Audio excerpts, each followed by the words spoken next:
Chapter 6. Dinner was an unusual affair.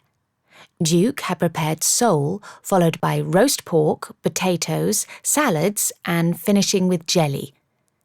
The unusual part was that he and Cyclops dined with Mr. Glass, Willie and myself in the dining room instead of the servants' quarters. "This is delicious, Duke," I said, casting him a smile. His cheeks flushed, and he concentrated on his plate of food. "Thanks," he mumbled. "Should be," Willie said, stabbing a slice of pork with her fork. "He spent all afternoon on it to impress you." Duke rolled his eyes. "Takes all afternoon to prepare something like this. Not that you would know, you burn everything." "Where did you learn?" I asked quickly, before the conversation descended into an argument between them. "Here and there." He stuffed his mouth full of potato. I gathered that meant he didn't want to answer any more questions about his cooking. "Cyclops, did you collect our tickets?" Mr. Glass asked his coachman. "Aye, after I brought you back here I went to the booking office," Cyclops said. "Finally!" Willie licked pork grease off her lower lip. "I was beginning to think we were going to stay in this miserable country forever. When are we going home?" "Next Tuesday." Cyclops' one clear eye focused on Mr. Glass. "Long as all goes well and we find him." "We will," Mr. Glass said cheerfully. "Won't we, Miss Steele?" I hope so," I said. Unless the watchmaker was dead or living elsewhere, the more I thought about all the reasons why he wouldn't be in London, the more doubtful of success I became. He could be anywhere in the world. "But what happens if we don't find him in a week? Will you still return to America?" The resulting silence was so complete that even chewing ceased. Duke, Willie, and Cyclops all glanced at Mr. Glass. Mr. Glass studied his wine, but did not drink. "You'll find him, Miss Steele." Willie pointed her knife at me. "Or else." "Willie," Mr. Glass said with effort, "if we fail to find the watchmaker, it won't be Miss Steele's fault." Willie sniffed, then gulped down the contents of her wine glass. "Just find him," she growled, setting the glass down hard. "You can't afford not to." Again, nobody spoke, and again Mr. Glass pretended not to notice everyone staring at him. Cyclops looked worried. Willie seemed angry, but Duke's reaction interested me most. His eyes moistened. When he saw me watching, he quickly lowered his head and shoveled another potato into his mouth. "Goodness me," I said brightly. "You all seem rather distressed by the thought of not finding the watchmaker." I hoped I wasn't stirring a bee's nest, but I would seem more suspicious to them if I didn't say something at this juncture. "Your watch must be very special indeed if only one man in the world can fix it, and the thought of not finding him elicits such concern." "It is," Mr. Glass said with a flat smile. "Now, Miss Steele, please tell us about yourself." His sudden change of topic didn't surprise me, but turning it on to me did. "There's nothing to tell. I'm quite dull." "I find that hard to believe. The watch and clock business here in London seems lively. Everyone seems to know everyone else. Is that how your parents met? Was your mother from a watchmaking family?" Ah, now I understood. He was fishing for information about my other grandfather, in the hope he might be the watchmaker he sought. It would seem I was only of interest to Mr. Glass in relation to his glowing watch. It stung a little to realise that, but I shouldn't have been surprised. My life was dull, and so was I, by extension. My mother's father was a confectioner. He had a shop near where my father lived growing up. Father bought sweets every day, just so he could speak to her. Mr. Glass smiled and opened his mouth to say something, but Willie got in first. "Delightful," she said, in a dreadful attempt at an English accent. "Now, if you'll excuse me, I'm going out." She wiped her mouth with the back of her hand, plucked the napkin off her lap, and stood. "Is that wise, Willie?" Mr. Glass asked darkly. "Nope, but being wise is for virgins and dullards." She tossed me a smile. "It's also for the living," I smiled back at her, "and those who wish to remain so. Enjoy your evening, Willie." Instead of being offended, Willie's grin broadened.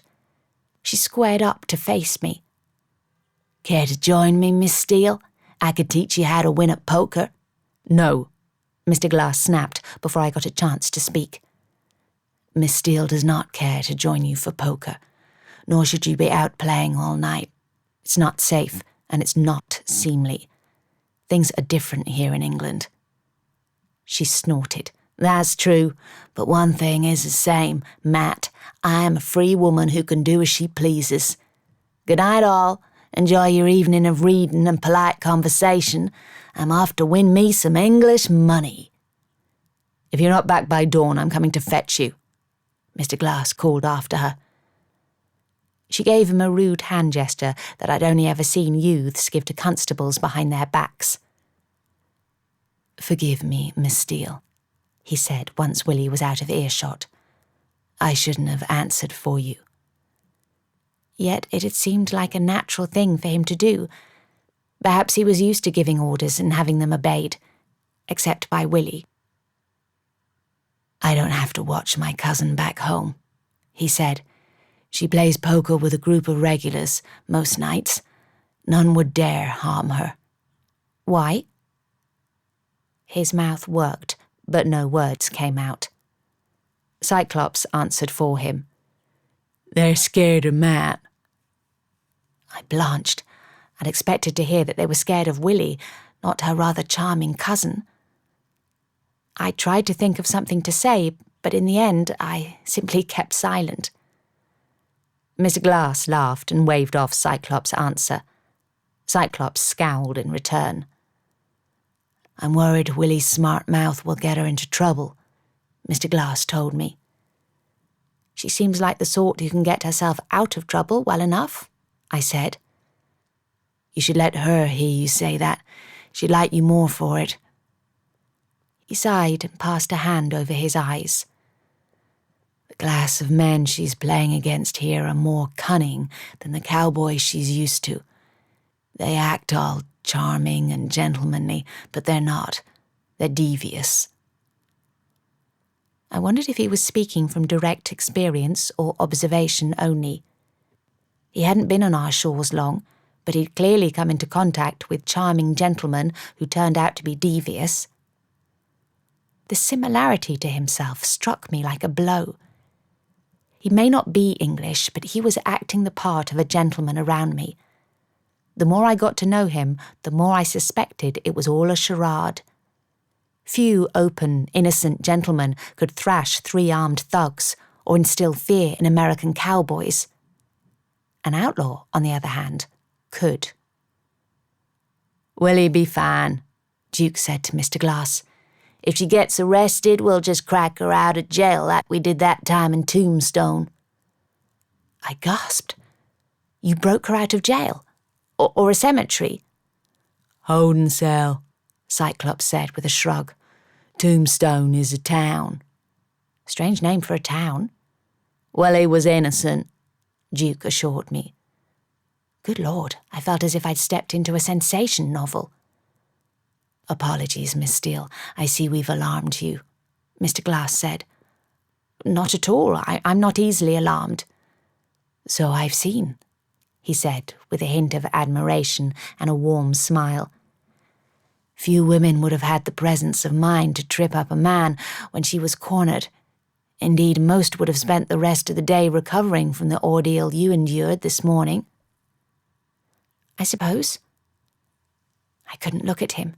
His praise was too much, and that intense look in his eyes was back again, as if he were reliving the moment he'd parted my corset and laid his hands on my bare skin. "Brave lady," Cyclops said, raising his glass in salute. You'd be well suited to the Wild West, Miss Steele. Thank you, but it sounds a little too wild for my tastes. Mr. Glass rose. Perhaps I should go with Willie. No, both Cyclops and Duke said. They both glanced at me. Check the time. Duke nodded at the broken clock on the mantel. The hands hadn't moved all night. It's late, isn't it, Cyclops? Too late for someone who's been unwell, Cyclops agreed. Mr. Glass came around the table and held his hand out to me. I took it and rose. I have to go out anyway. Why? Duke asked. To make sure Abercrombie doesn't pursue his foolish claim of theft. Miss Steele is innocent, and I intend to make sure nothing comes of his accusation. I gaped at him, but he merely smiled. His thumb stroked my hand in a most intimate fashion, sending my heart into little somersaults in my chest. I decided against protesting yet again over his need to do anything about Abercrombie. It was in my best interests to let him think that I trusted him. May I take that clock to my rooms tonight? I asked instead. I'd like to try and fix it. Of course. He plucked it off the mantel and handed it to me. I wound it, but it still refuses to work. I returned to my room with the clock and pulled out the pieces of the mechanism, laying each of them carefully on the table. I fished out the toolkit from my valise and cleaned each wheel, lever and pin with a cloth. I took my time, finding comfort in the soothing task that came so naturally to me. I'd been cleaning mechanisms for as long as I could remember. After nearly an hour, I discovered the culprit. One of the springs had snapped. The clock couldn't be fixed until a spare had been purchased. I set the pieces aside and contemplated what to do next. With Willie and Mr. Glass out, and Cyclops most likely driving him, I decided to go about searching for proof that Mr. Glass was the outlaw mentioned in that newspaper article. If I wanted the reward, I must earn it before anyone else did. Besides, I also wanted a knife. Candlestick in hand, I headed downstairs. Not quietly or suspiciously, but as though I had need of a cup of tea. I found Duke snoring loudly on the sofa in the drawing room, his boots off and his arms across his chest. I continued on to the kitchen and removed a knife from the drawer. I just slipped it up my sleeve when someone cleared their throat behind me. I spun round, my gasp caught in my chest. Mr. Glass stood in the doorway, one shoulder against the doorframe, arms and ankles crossed. He looked as if he'd been there for some time. "You're back," I said lamely. "I am."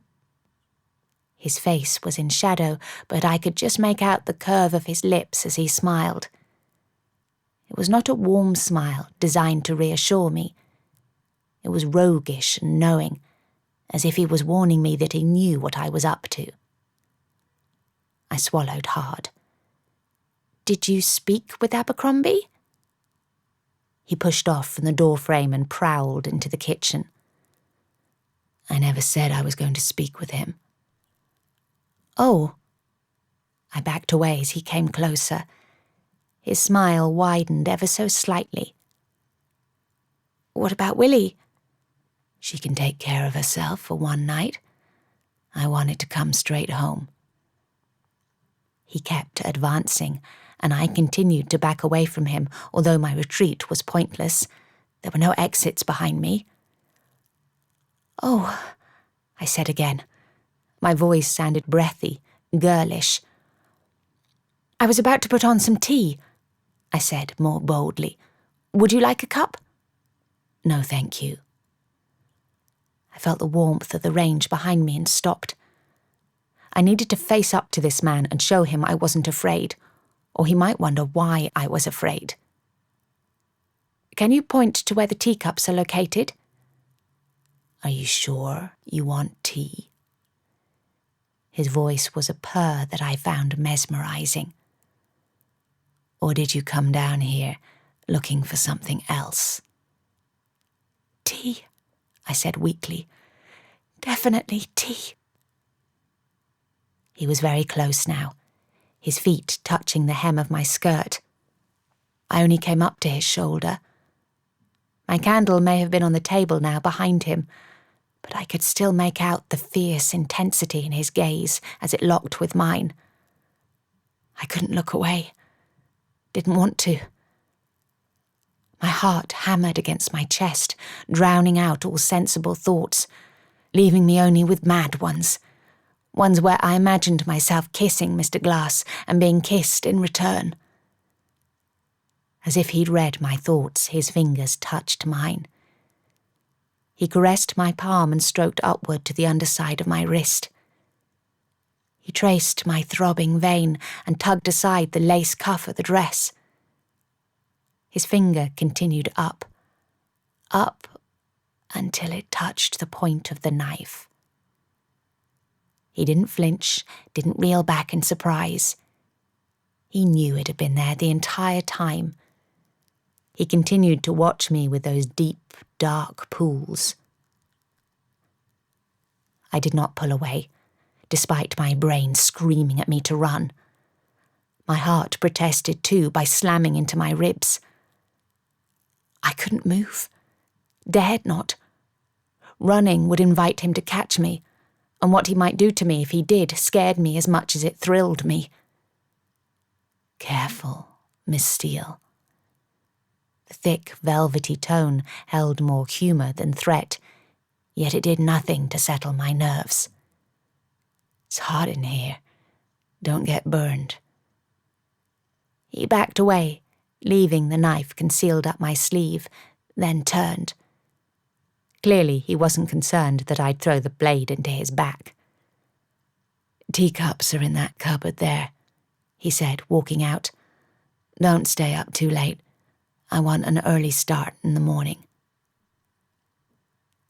He was gone as suddenly as he'd appeared. I had to sit down on the stool by the stove or risk falling down. My legs were so weak. My chest heaved to gasp in air, as if I'd run all the way from Oxford Street again. Finally, after a few minutes, the fog receded from my head and I was able to think again, and not simply feel. But all I could think was that my reaction to him had been sheer madness. Never had I been reduced to a trembling ball of nerves over a man. Neither had I felt so alive in the presence of one either, or so desirable. That last thought shocked me to the core and had me racing out of the kitchen again before he came back. I ran up to my room, shut and locked the door, and slipped the knife under my pillow. I didn't trust him before, and I certainly couldn't now. He must know that I suspected him, but perhaps worse than that. He'd proved to both himself and to me that he had the power to turn me into a brainless twit who fell far too easily under his thrall. Even if he wasn't an outlaw, he was still very dangerous. I awoke feeling more determined than ever to collect the reward for Mr. Glass's arrest. Proving he was the Dark Rider would not only make me richer to the tune of 2,000 American dollars, it would prove that I wasn't going to be manipulated. He was employing me as his guide, but that was all. I wasn't going to fall for his charm, then protect him from the authorities. I was going to point them in his direction. All I needed now was proof that he was the outlaw mentioned in the newspaper. No matter how much I needed the reward money, I couldn't send the wrong man to the gallows. Mr. Glass seemed distracted by the thoroughly uninteresting scenery outside the carriage window this morning. We were heading back to Westminster to finish questioning the watchmakers we didn't get to the day before, and we'd not yet exchanged more than polite greetings. It made the slow drive through traffic unnerving. I wanted to break the ice, but I didn't know how. I was still reeling from our kitchen encounter, and my brain wasn't yet functioning properly. It was most disconcerting, and I didn't like it. "The weather appears to have closed in," I said. When in doubt, discuss the weather, so my mother always said. "We shouldn't complain after our run of pleasant days, but it's a shame nevertheless." His gaze swept up and down the street before he finally tore it away. He sat back, a frown on his brow. "I'm sorry, Miss Steele. I'm a little distracted this morning." "Any particular reason?" He suddenly grinned. It was a breathtaking sight. "The possibility of an attack by knife is on my mind." "If that were the case, then your attention should be on the inside of the coach rather than outside it." "Indeed." His eyes glittered with amusement. Clearly, he didn't think me a threat. "I hope you understand that I wasn't going to use it on you specifically." "Then who, specifically, were you going to use it on?" "Anyone who tried to come into my room.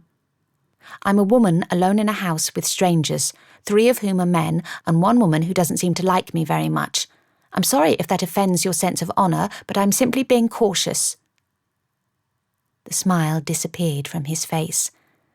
I was sorry to see it go. "I understand completely.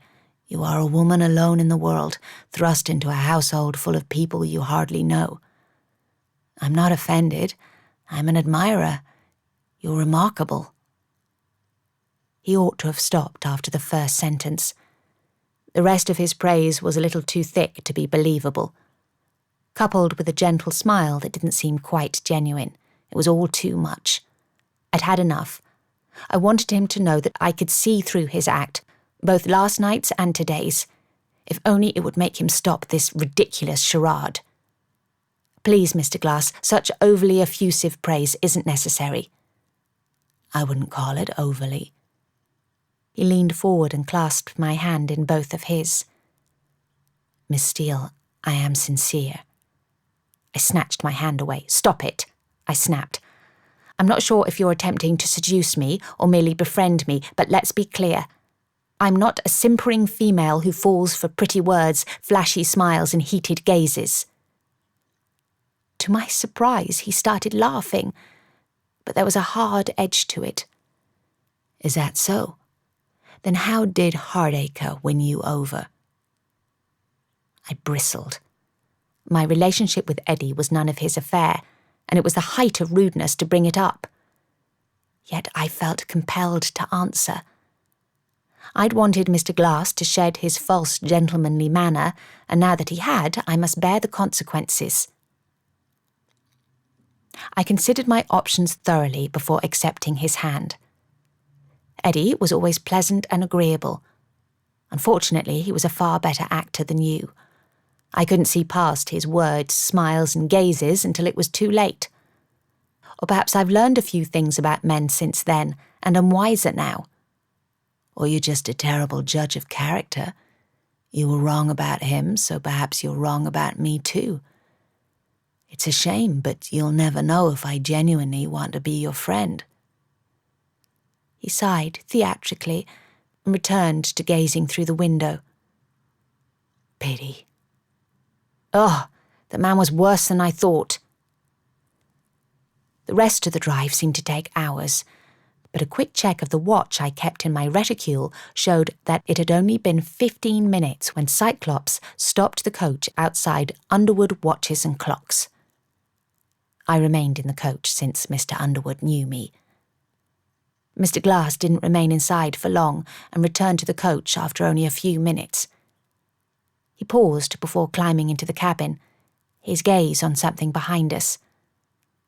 I turned to look out the rear window, but there was only a hansom cab pulling away without a passenger. "What is it?" Cyclops called down from his perch. "Nothing," Mr. Glass said. "Drive on." He climbed in and settled on the seat across from me. "Any luck?" I asked. The first words either of us had spoken to the other since our frosty discussion. Hopefully it would put an end to the silence. "None," he said with a sigh. Mr. Underwood is about the right age, but he's not Kronos. His nose is too large, for starters. Did he know anyone who might fit the description? No, but I got the feeling he was lying. Why would he lie? His gaze flicked to me, then outside. He stroked the bottom edge of the window with his finger. The trick is how to get him to tell us what he knows. Are you quite sure he was lying? Yes. His finger stilled.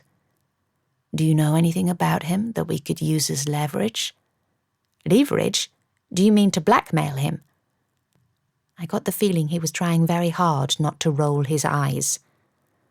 No, I mean leverage. Blackmail is far more sinister. I don't wish to harm him. Just use him. Access his information. Information he doesn't want to give you. Do you or do you not know anything about Mr. Underwood that we can use to encourage him to tell us what he knows? His tone was far more forceful and less patient than any he'd used with me before. I felt as if I needed to reward him for being himself around me. I don't, but I know someone else who may know the fellow Mr. Underwood is referring to. Do you think he'll reveal the information? He may. Mr. Glass, is there something about your watchmaker that you're not telling me?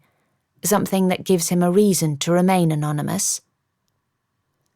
His finger resumed its slow progress along the bottom edge of the window where glass met wood.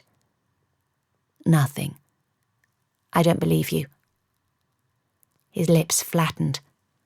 I arched my brow at him in a challenge, and he swore quietly. It's not for me to divulge his reasons. They're his. I gasped. Is he an outlaw? No. Now, no more questions, please. It's not my place to give answers. So where can we find this old watchmaker you know? Across the river. I gave him directions, and he opened the window and passed them on to Cyclops. Cyclops called back that he could work out the way using his map, thank you very much. Mr. Glass returned to his seat. What's the information that I can use as leverage? It'll be better coming from me, I said. I'll come into his shop with you. Is that wise, considering the reaction you received yesterday? He won't try the same trick as Abercrombie. How do you know? Because I didn't know for certain. The reaction of the other watchmakers on Oxford Street, not just Abercrombie, was unexpected and inexplicable. He's not nasty like Abercrombie, was all I said. Although after I was through leveraging him, he might turn against me. It took some time to get through the traffic, cross the bridge over the river, and reach Clapham. Cyclops didn't get lost once, and pulled up outside Mr. Lawson's shop on High Street. Mr. Glass alighted first and held out his hand to assist me down the coach steps. We'd hardly spoken on the journey, so I made a point of thanking him to break the silence. I entered first and crossed to the counter where Mr. Lawson sat hunched on a stool, tinkering with a watch. He glanced over his spectacles at me and dropped the watch on the counter. A spring fell out. "Miss Steele, what are you doing here?" I picked up his watch and slotted the spring back into place. The watch resumed ticking. I held it out for him, but he simply stared at it, his mouth ajar. "It was broken," he cried. And I fixed it. I held the watch higher, but still he didn't take it. The spring just needed to be replaced. I felt like a fool explaining it to him when he would have noticed it falling out, surely. He shook his head. "That spring wasn't the problem. I've been working on the watch all morning, and I couldn't find anything wrong with it. Yet it doesn't work." Perhaps he needed new glasses. I set the watch down on the counter. He picked it up by its chain and moved it to the side at arm's length. Then he backed away from me. "My God," he murmured, still staring at me as if I had two heads. Unnatural. I felt Mr. Glass's solid presence at my back, very close. It was reassuring, but not enough to banish my curiosity. "Mr. Lawson, why are you afraid of me?" The old watchmaker fingered the white moustache hiding his top lip.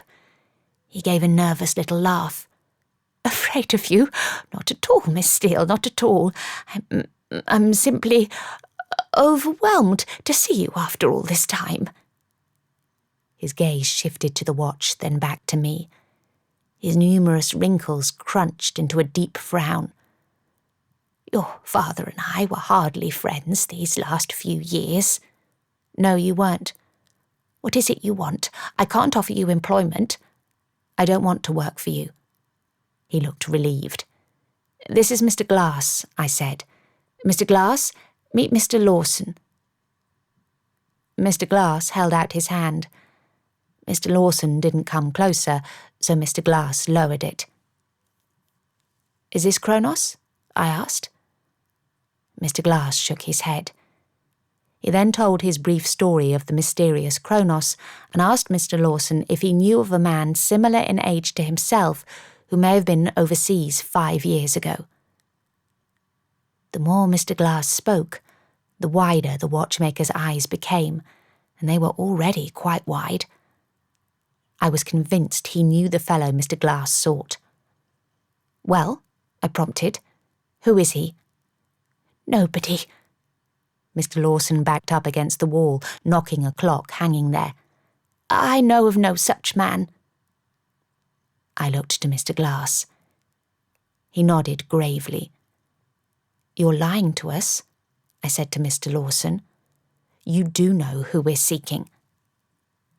He held up his hands, and once again his shoulder bumped the clock. It tilted to the right. "I don't. Oh, for goodness sake, Miss Steele, I'm an old man. Please leave me be." "You're an old man who is also a liar. You stole my watch design, entered it into the Guild's awards, and won. My design, Mr. Lawson. That award should have gone to me." Mr. Glass's hand touched my lower back, steadying me, reassuring me, preparing to stop me from jumping over the counter. "Ah, that." Mr. Lawson stroked his moustache again and gave another nervous laugh. "Yes, that. Come now, Miss Steele, there's no need to be upset about something that happened several years ago." "I'm not upset." I cleared my throat and said more calmly, "I'm willing to overlook your theft if you—" "Theft? I wouldn't go that far, Miss Steele. You're being quite hysterical." I pressed my knuckles on the counter and leaned forward. He flattened himself against the wall, knocking the clock off altogether. It crashed to the floor in a cacophony of splintered wood and a single out-of-tune cuckoo. Mr. Lawson pushed his spectacles up his nose. "It was theft," I growled. "The Guild won't look kindly on you if they learn what you did. Their bylaws state that anyone caught cheating in an awards contest will be thrown out of the Guild." I'm not so sure they would believe you, considering your history with them. It might be seen as sour grapes." That was the point I hadn't been so confident about, but I'd come this far. I could bluff my way to the end. It would throw enough doubt in their minds that they would watch you very closely, Mr. Lawson. Now, I'm willing to leave the issue alone, as my father and I chose to do, if you tell us what you know about the fellow Mr. Glass is seeking." He licked his top lip, dampening his moustache ends that he then proceeded to stroke. "Come now, Mr. Lawson. I know you know him. You're not that good a liar." He glanced past me to Mr. Glass. "His name is Mirth. He may or may not be the man you want, but he fits your description. He used to have a shop near here until he travelled overseas some years ago." 5 years? Mr. Glass prompted. Mr. Lawson shrugged. "Perhaps more, perhaps less. The years all blend together at my age." "Do you know where he went on his travels?" I asked. No, he simply shut his shop one day and never reopened it upon his return."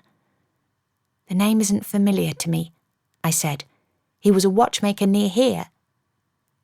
He snorted and pushed his spectacles up his nose again. "You don't know every watchmaker who ever worked in London, Miss Steele." He had a point. "Where is he now?" "I heard he was at the Aged Christian Society on Sackville Street, but that was some time ago. He may have passed." "Where's Sackville Street?" Mr. Glass asked. "Off Piccadilly. I know it," I said. "Thank you, Mr. Lawson," Mr. Glass said. "You've been very helpful." "Good day to you." Mr. Lawson cleared his throat and took a step away from the wall. "Miss Steele, do I have your promise not to mention that little incident to anyone at the Guild? It was some years ago, after all." "As long as your information isn't false, I see no reason why I need to speak of it." Father had decided not to make a fuss at the time, and although it galled me that Mr. Lawson had got away with it, Father was probably right. The onus of proof was on us, and I wasn't sure I had enough evidence to convince the biased Guild members. "Good day, Mr. Lawson. I do hope your cuckoo clock isn't too damaged." I walked out with Mr. Glass. "You were excellent in there," he said as he helped me up the coach step. He was looking tired again, although not exhausted. "Don't start that again, Mr. Glass," I ground out. "I'm not in the mood for your false niceties." His jaw hardened. "I wasn't being false." To Cyclops he said, "Drive to Sackville Street, off Piccadilly." He folded up the step, climbed into the cabin, and sat opposite me. He slammed the door shut. I thought I'd upset him. Oh well, his moods were of no interest to me. It did mean an unpleasantly awkward journey, however. It wasn't long before I regretted my outburst. Mr. Glass had seemed sincere, and it was unfair of me to snap at him when I was angry with Mr. Lawson. "Miss Steele," he said, tearing his gaze away from the window. "I must ask you something about that exchange with Mr. Lawson. Can I, without the risk of my head being bitten off?" I pressed my lips together to suppress my smile. "Go ahead." "You fixed that watch for him, even though he couldn't. How can that be?" I shrugged one shoulder. "He's old and ought to retire, perhaps. It was only a matter of reattaching the spring." "Mr. Lawson has decades of experience, yet you wish me to believe he missed something so simple?" "What other explanation is there? It wasn't working. I fixed it easily when he couldn't. There's nothing more to it." He nodded slowly without taking his gaze off me.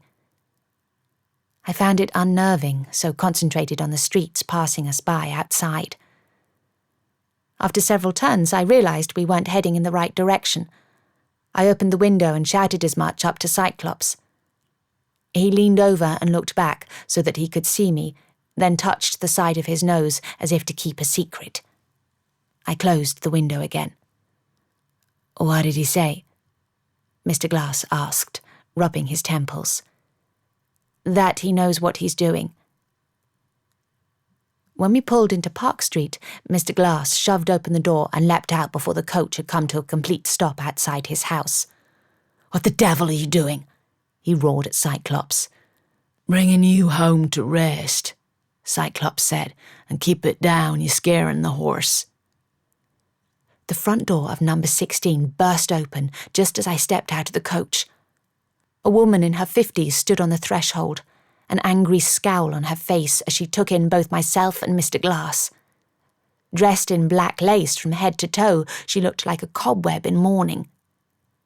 "Matt," Willie called out from behind her, "better come inside real quick before she causes a scene."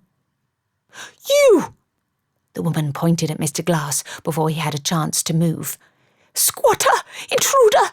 Get out of my house, or I'll have you arrested!"